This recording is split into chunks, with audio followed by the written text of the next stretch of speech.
Անոնք շատ կարևոր է բարձրաձայնել այն ընկերությունների անունները, որոնք որ ոչ բարեխիղճ են այս առումով, եւ ես հատուկ շեշտեցի, որ կառուցապատողների հետ կապված այս տեսակ խախտումների դեպքում գնալով խստացումները ավելանալու են։ Պարոն Վարդազարյան, ես նախկինում երևի թե խոսել եմ, չեմ հիշում խոսել եմ թե չեմ խոսել, ոնց որ թե խոսել եմ այն մասին, որ մեր կառուցապատողները տարբեր արտոնություններից են օգտվում, ճիշտ է, պարոն Վարդազարյան։ Այո, պարոն քաղաք։ Եվ էական արտոնություններից են օգտվում։ Օրինակ, ժանկետի երկարաձգման արտոնությունները մոտավորապես այս տարի մեզ մոտ կազմում էին 75%, ճիշտ է, արտոնության թիվը։ Հիմա մենք պետք է խնդրեմ նաև պարոն Վարդազարյան ներկայացնեք նախագծով դեկտեմբերին ընդունվելիք նախագծով այդ արտոնությունների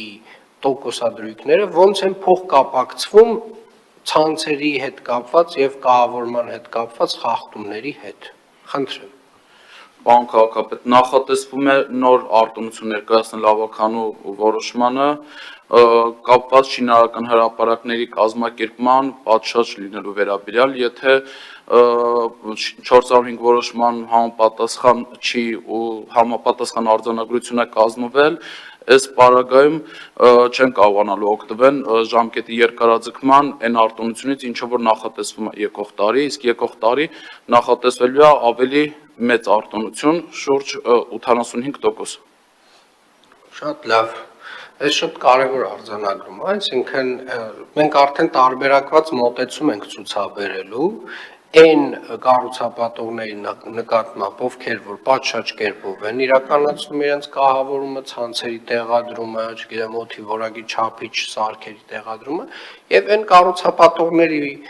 հետ կապված, ովքեր որ դե մտածում են ավելորդ ծախսը, այս ավելորդ ծախսը կտենակ որն է, ժողովուրդ ջան։ Այս ամյուս տարին կգա ավելորդ ծախսը կտենակ, ծախսը իրական որն է։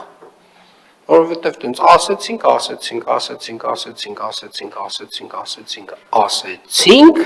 այս կետը եկավ։ Հիմա դեկտեմբեր ամսին կընդունվի